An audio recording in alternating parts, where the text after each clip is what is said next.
Hey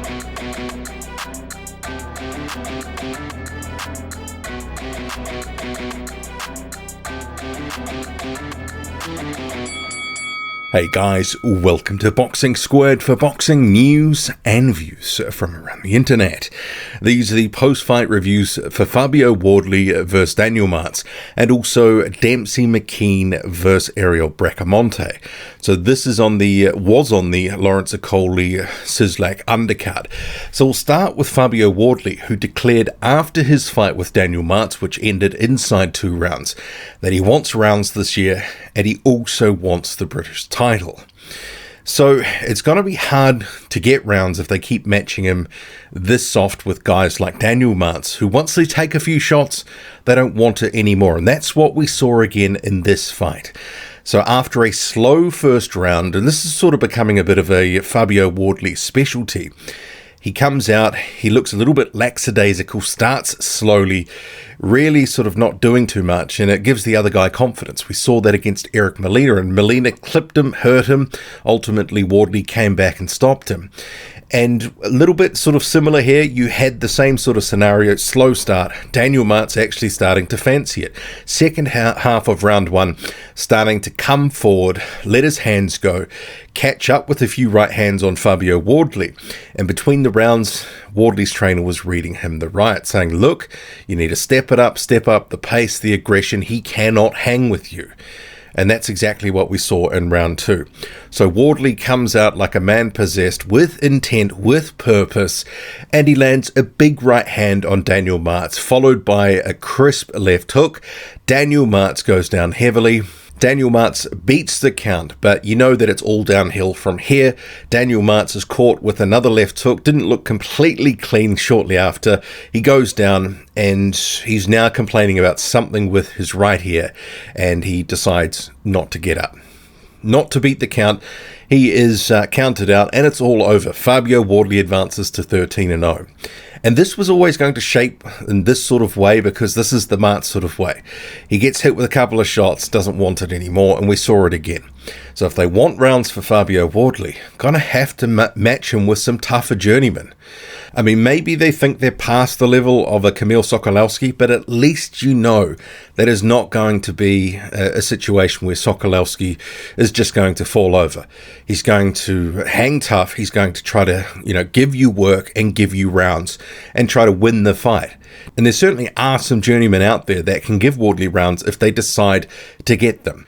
But at this stage, I think it's fair to say some of the matchmaking so far has been against guys who are either non-punchers or they've got questionable chins, and that eventually they decide, after taking a few shots, that it's all over.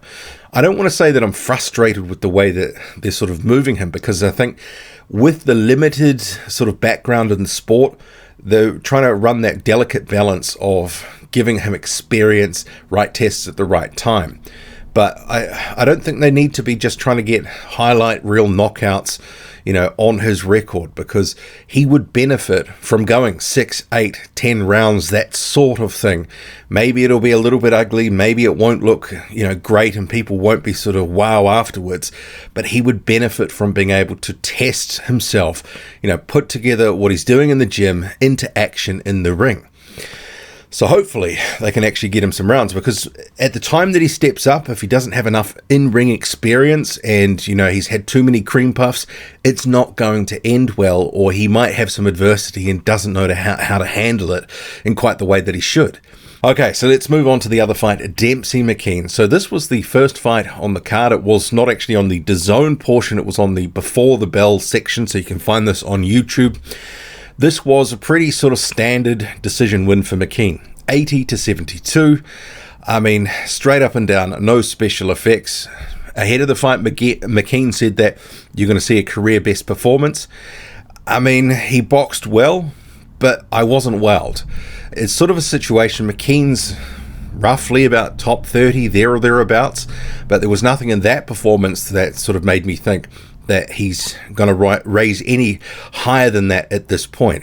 There's still some work to be done, but maybe a question about the power. But in terms of the boxing front, yeah, he looked decent.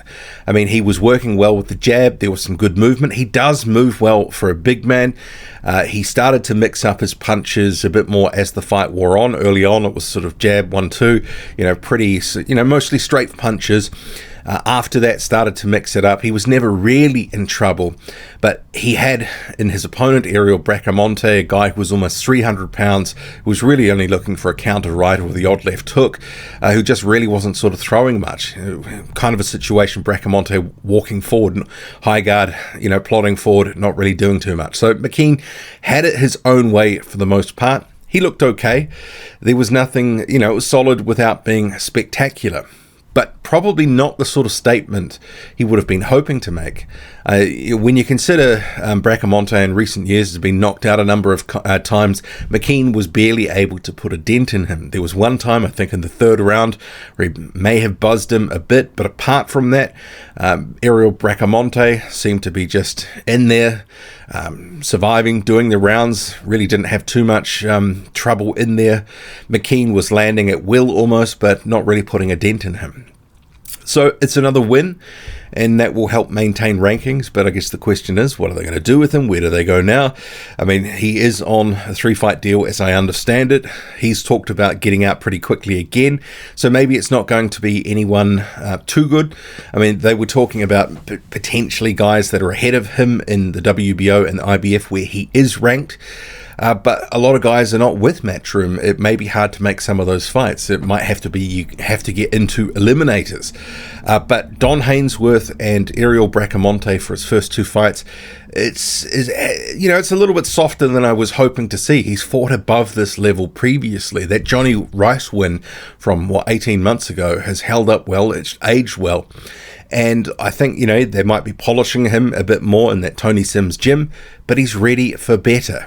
He can be in better fights, and hopefully they're going to invest in it. I guess maybe Matchroom is waiting to see what happens with a potential George Kambosos fight. Can they get an event to Australia?